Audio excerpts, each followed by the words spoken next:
All right, guys, we are up here on Facebook, and we are getting ready to do a deep dive into Hurricane Milton. We're also on YouTube, and we're going to be on the WHAS 11 app streaming here as we approach 9 p.m. on this Tuesday, October the 8th, 2024. You're listening to Chief Meteorologist Ben Pine in the WHAS 11 Weather Impact Team Weather Center. Here as we approach 9 p.m. Very strong. Hurricane Milton is what we're tracking, which is moving northeast as a Category 5 hurricane with winds at around 165 miles per hour. We're going to wait for some folks to get on board, and I am going to also wait for our WHAS 11 app to pop up. So there you can see the current conditions of Hurricane Milton right there. If you have any questions, I'll be looking at comments on Facebook. So if you want to go on Facebook and check it out, I'll be checking out comments there. Just a few more moments, and we'll get to a lot of tracking here in just a second. So the latest update from the National Hurricane Center was at 8 p.m. And then we are going to have another update coming up 10, 11 o'clock this evening, as the storm is now within 444 miles southwest of Tampa, Florida. And thanks for liking or sharing this post. Help spread the word here. I am currently sharing this to my page. And again, I'll be checking some of the comments here on Facebook.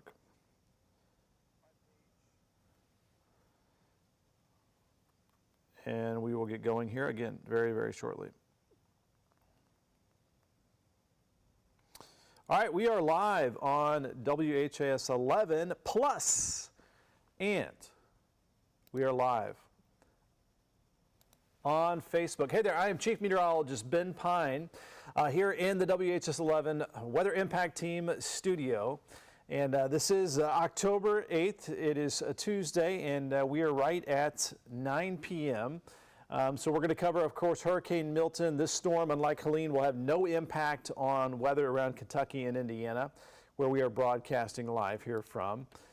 And the storm is not going to have any impact on much of the United States, except Florida. So a lot of us have family and friends that live in Florida, second homes in Florida, vacation in Florida. We've got good memories of West Central Florida, from Fort Myers up to Tampa. Looks like going to be the main impacts from this powerful, powerful hurricane, which is packing a lot of stats that you don't want to hear about. The most powerful storm on the planet this year. It is the second Category 5 this year. The other one was Hurricane Beryl. Now this is, I think, the fifth most intense hurricane in the Atlantic Basin, meaning that the pressure dropped all the way down below 900 millibars. That's the way we measure the air pressure in these storms. And there's only been 6 storms, I believe, in recorded history in the Atlantic Basin that have gone below 900. Right now it sits at 902 millibars, which is very low still. Now yesterday we had winds in this storm around 180 miles per hour. That's when it had peak strength, almost maximizing its potential as strong as you can get as far as a hurricane in the Atlantic Basin. It is now not quite as strong, but I mean, it is still way up there as far as the strength of hurricanes go, with 165 mile per hour winds. And it is expected to weaken a little bit as it makes landfall again on the west central coast of Florida here tomorrow night. So we're talking a little bit longer than 24 hours from now. Again, 440 miles to the southwest of Tampa is where we have this storm here with the latest advisory from the National Hurricane Center. This storm around this time yesterday was above the northwestern tip of the Yucatan Peninsula. So you can see it's been tracking to the northeast, has a very well-defined eye. You can see through the center of the storm down to the surface water of the Gulf of Mexico. That's how organized this storm is. So here we go with the latest track from the National Hurricane Center based in Miami. So not much has changed. It's pretty incredible, the weather model data that's been coming out with the various weather models, keeping this storm making landfall just south of Tampa Bay near Sarasota, so north of Fort Myers. But also take note that there is a built-in error here. So the storm could land on the south line or that north line. So there's still a margin of error where the storm could go a little north, a little south. But the weather models, again, have been very, very consistent, keeping the storm making landfall here just south of Tampa Bay. And notice the time in the upper left-hand quarter. This is around 2 a.m., late tomorrow night and into early Thursday morning. I was looking at the tides, and it looks like the tides will be starting to go up in that region with the high tide around 6 a.m. It looks like low tide is around 2, 3 o'clock in the afternoon. Correct me if I'm wrong if you're in the Tampa area. So that would mean low tide has already happened. The tides are starting to go up late night. And so the rising tide coinciding with this monster hurricane, could aggravate storm surge, coastal flooding. That's one of the impacts. Of course, any major hurricane does a lot of bad things. You've got just strong, severe straight line winds. We're talking EF3, EF4 strength tornado over a wide path. Hundreds of thousands, maybe millions without power.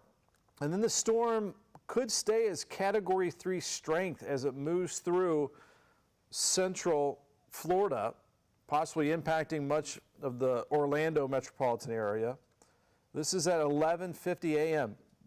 Then around midday, the storm begins to move east into the Atlantic Ocean. You can see, of course, the whole peninsula of Florida under either hurricane warnings or tropical storm warnings. And then we're done with this storm as the storm moves off into the Atlantic. And I believe this is the 13th named storm of the Atlantic hurricane season and the 9th hurricane. So it really picked up. It was a very slow season, and then once we hit September, really we got supercharged as the storm started to form in record or near record warmth of the Gulf of Mexico. Jimmy Greist, thanks for watching here tonight. Yes, prayers to everyone going through this weather. Yeah, back-to-back hurricanes doesn't happen very often, but there were 6 weeks of back-to-back-to-back hurricanes back in 2004.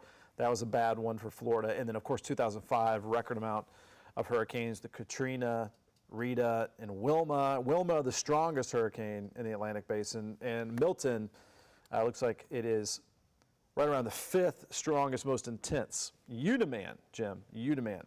All right, here is a look at Futurecast. So this is just one weather model, but it is pretty close to what a lot of the weather models are saying. And notice it matches up very well with the National Hurricane Center's forecast with that landfall near Tampa or just south of Tampa Bay, north of Fort Myers. These lines that you see that are on top of the simulated radar, those are isobars or lines of equal air pressure. And when those lines are tight, there's a very tight pressure gradient, and we have a strong gradient wind. So the tighter those lines are together, the stronger the winds will be. And they get tighter and tighter once you get close, obviously, to the core of the hurricane, that being the eye. And you can see that as it approaches just after midnight, which is very close to the landfalling time from the National Hurricane Center, around 1 to 2 o'clock in the morning, late tomorrow night and into early Thursday. Bonnie from Mount Washington, thanks for tuning in here. Travis, let's certainly hope that is not true. There is the storm moving over the rest of Florida, again, early morning Thursday, and then starting to move out into the Atlantic as we head into midday Thursday. And this time of the year, like we just had a fall front move through Sunday night. Sometimes these fall fronts, they act like blocking mechanisms. We've got this big area of high pressure over our region that is going to keep this storm south of our area, and unlike Helene, we're not opening the door to this tropical moisture. and the leftovers of the remnants of this storm. So this time of the year, when you get in October, you're starting to get fall fronts that basically act like a brick wall and keep these storms, moving away from the East Coast. Still can hit areas far south like Florida, of course, but more and more of those fall fronts will keep the steering currents for these storms moving east and not moving back into the mainland United States. We will circle back in case you're just tuning in. I just want to give you a local forecast here. We are cooling down, 63 at Louisville Muhammad Ali International, 55 at Bowman Field. Before we get back into our local forecast, just want to say hello once again if you're just starting to tune in. It is 9:08. It is October the 8th, 2024. Our main focus here this evening is if you have any questions about Hurricane Milton, Category 5. It did kind of go through a cycle. It was a stronger Category 5 last night, and then earlier this morning went down to Category 4, 145 mile per hour winds, and then this afternoon ramped back up to a Category 5, a very well organized storm at this time. So we're going to go, we'll circle back to all the details, the latest update from the National Hurricane Center, and we will get to all of that once again. But we are also going to cover our local forecast, and this is going to be an amazing pattern that we're in if you want to get outside and enjoy fall weather in Kentucky and Indiana.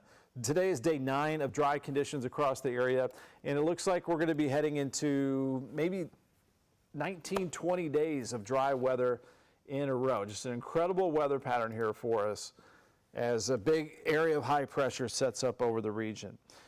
Angie Thomas, thanks for watching from Okolona. Used to live down that way for 5-6 years, and again, saying prayers for everyone in the path of Milton. And everyone's still cleaning up from Hurricane Helene and trying to recover there. 55 at Bowman Field, 63 at Louisville International. We'll see a lot of 40s again tonight. So we had the windows open all day, and once that sun set, it's starting to get a little chilly. Had to close the windows. Great to just air out the house, and we'll be able to do that for many nights ahead. So we've got the urban heat island effect in effect, where we're in the 60s around all the concrete and asphalt. You get outside in the suburbs around the trees and the countryside, you cool down pretty quickly. 51 in Sellersburg, Lanesville is 52 degrees. Jennifer Fogel, thanks for watching here from Jacksonville, Florida. I know some folks had to evacuate to Jacksonville, Florida, away from the Clearwater, Tampa Bay area, head to the other coast in farther north. Marita thinks it is cold. Well, it's going to get a little chillier earlier next week. Maybe there's some of the chilliest weather since early April. Our temps now, we've got 54 in Madison, Carrollton 52, also down to 52 in Litchfield. In the almanac today, a perfectly normal day, better than normal, I would say. 74 matches our normal high of 74, lower 50s are lows. And on the allergy report, I wanted to call this graphic up because medium levels of ragweed still might be impacting you, still might need those allergy meds until we can get a frost, a good widespread frost, which for Metro Louisville a lot of times won't happen until late October. So we just need a stronger fall front to try to get rid of some of the weeds out there and get them to stop pollinating. Hey, it is that time of year. Harvest Homecoming is coming this week, Thursday, Friday, Saturday, Sunday. We've got 70s and sunshine for all the booths out there. Friday, Thursday and Friday, same. Beautiful. Saturday, just a little bit warmer, 81 degrees. And then we should have a front moving through Sunday night. That front moves through mainly dry and then drops us down to maybe highs in the upper 50s, lower 60s by next Tuesday. So some sweater weather on the way in the 7-day forecast. Felicia Riley, thanks for watching here from Paris, Kentucky, also sending prayers. So that big area of high pressure is giving us a north breeze. That area of high pressure is sinking air in the high pressure area. I'm going to go back to that real quick. Let me see if it'll let me do that. But high pressure is obviously the opposite of low pressure. Low pressure is a storm system. In fact, Hurricane Milton is an area of low pressure. High pressure is the opposite. The air flows out, away from high pressure. So high pressure is giving its air away in a clockwise motion while low pressure is taking in air. So Milton is sucking up all the air. The air rises and creates clouds and rain. And the worse the low pressure system, one of the worst examples is Hurricane Milton. A weaker example of low pressure would just be some clouds around. But high pressure, as you can see, is clearing out the sky, not only here, but look how quiet the United States is. There is not much going on. And notice the flow from high pressure. Again, high pressure is giving out its air. So from that area of high pressure, that air is flowing south all the way to the Yucatan Peninsula, wrapping around and inside of Hurricane Milton. All the way from that high pressure over our region. So that's high going to low, high going to low. Some of the basics of meteorology right there. So we have high pressure blocking all of the active weather to the south of our region. Okay, here we go. Lows tonight in the 40s to the low 50s in the city. Might want that light jacket, that sweatshirt, that hoodie out the door. Tomorrow afternoon, just a little bit warmer in the mid-70s, maybe touching the upper 70s briefly tomorrow afternoon. And again, we're going to get right back to Hurricane Milton once we finish up our local forecast here. A bit chilly tonight, low of 50. Wind is going to be light. Sunrise at 7:46. So this time of the year, we're getting later sunrises, earlier sunsets. We're losing the amount of daylight that we have as our days are getting shorter and shorter. And of course, as we head into early November, our sunsets are going to be right around just after 5:30. The earliest sunsets of the year are early December, around 5:20. Sunny and pleasant tomorrow, 77, and sunshine in 70s for the rest of our work week. We're up to around 81 for Saturday, and then that front moves. Thank you, Jimmy. Have a great night. Prayers again for Florida. And so then I'm going to say mostly dry.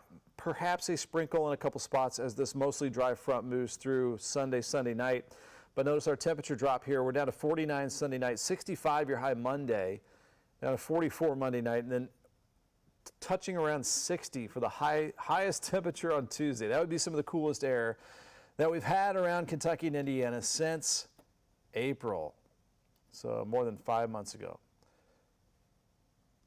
All right, circling back to where it all began here. And again, if you're just tuning in, I'm Chief Meteorologist Ben Pine here in the WHS 11 Weather Impact Team studio on this October the 8th. It is now 9:15. We've been rolling here for about 15 minutes or so. If you have any questions, of course, I'll be looking at some of the comments here. Sue says it's pretty cool in Clarksville. It is pretty cool all throughout the area now, with many areas falling into the 50s. If you're just stopping by here, whether on YouTube or on Facebook or on our WHS 11 app, certainly encourage you to get our app. Sometimes you'll get notifications if I go live.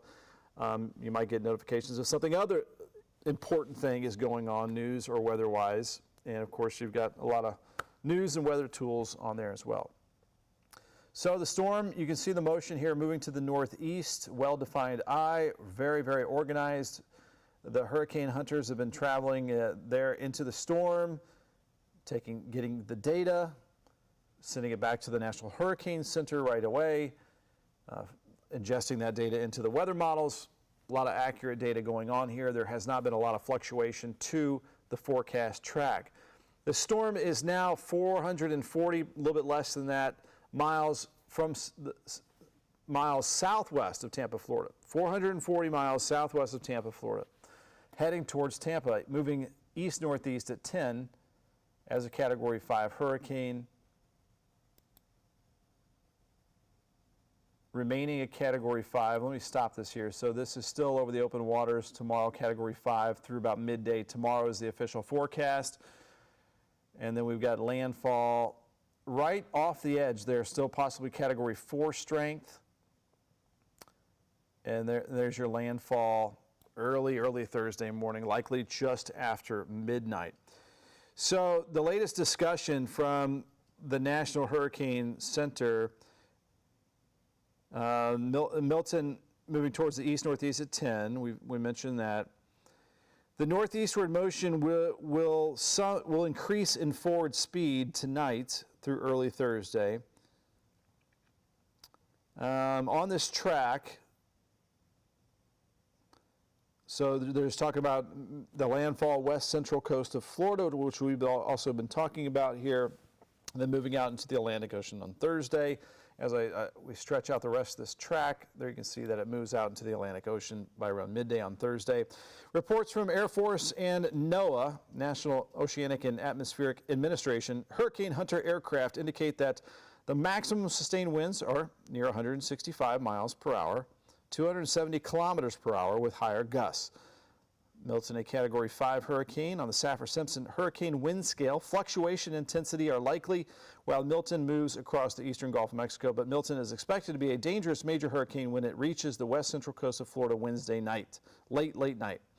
Hurricane force winds extend outward up to 30 miles from the center, and tropical storm force winds extend outward up to 140 miles.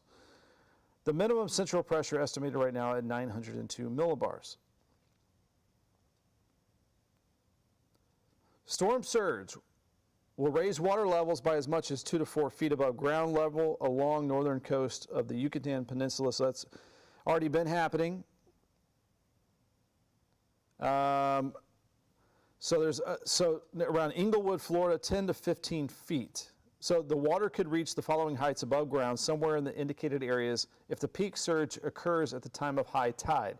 So it looks like the tide will be rising, maybe not peak high tide, but rising as the storm makes landfall. Tampa Bay could be 10 to 15 feet above ground level. Charlotte Harbor, 8 to 12 feet. You got 5 to 8 feet, Bonita Beach. Yankeetown, Florida, 3 to 5 feet. Sebastian Inlet, 3 to 5 feet. So the worst around the Tampa area, no surprise there. The deepest water occurs around the immediate coast near to south of the landfall location. The worst side is the right side in reference to the motion of the storm. So if the storm is moving to the northeast, the worst side is going to be on the south side. It's going to be accompanied by large and dangerous waves, storm surge related flooding that we've talked about. I'm just reading through some of this discussion here. Rainfall amounts of 6 to 12 inches, localized 18 inches, central to northern portions of Florida Peninsula through Thursday. Catastrophic, life-threatening flash and urban flooding, along with moderate to major river flooding. So we're just talking about all the hazards that come with major hurricanes.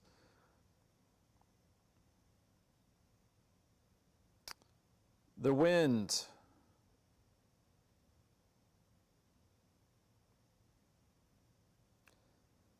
A few tornadoes also possible across central and southern Florida.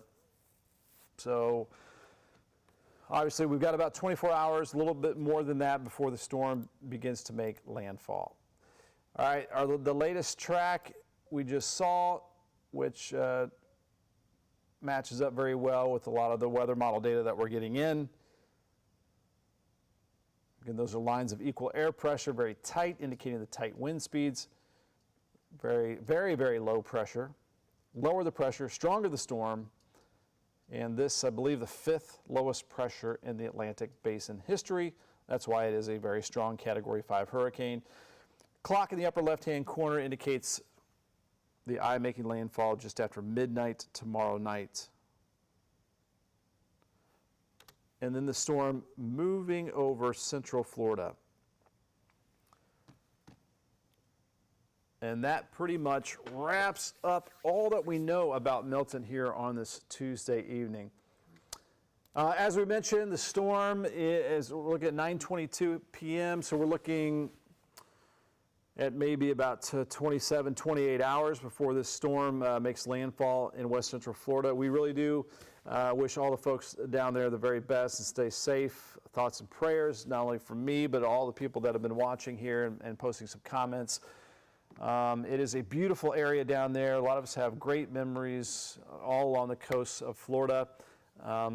And I know, people have second homes, or, maybe invest in some real estate and some, part-time vacation places down there, and have had to evacuate to other areas. This is a situation where power can be out for weeks, maybe no water as well for many homes. So it's something that a lot of other states are going to come down and help out and try to get everybody back to normal as quickly as possible. And unfortunately, the region dealing with this very quickly after all the aftermath of Hurricane Helene as well. Not a good situation, not something that we would want to be forecasting. We'd rather just be talking about all the sunshine that we're going to be enjoying here in Kentucky and Indiana for a very long time. Again, the National Hurricane Center will be putting out another update here pretty shortly, and we're going to get the latest data on that and all the stats coming up on WHS 11, the night team, on our weather impact team forecast, and that will be up in about an hour and 37 minutes or so, if I did my math correctly. All right, thanks for tuning in here on YouTube, on Facebook, and on our WHS 11 app. And we'll have a lot more coming up again on the night team. Have a good night. Thanks for watching.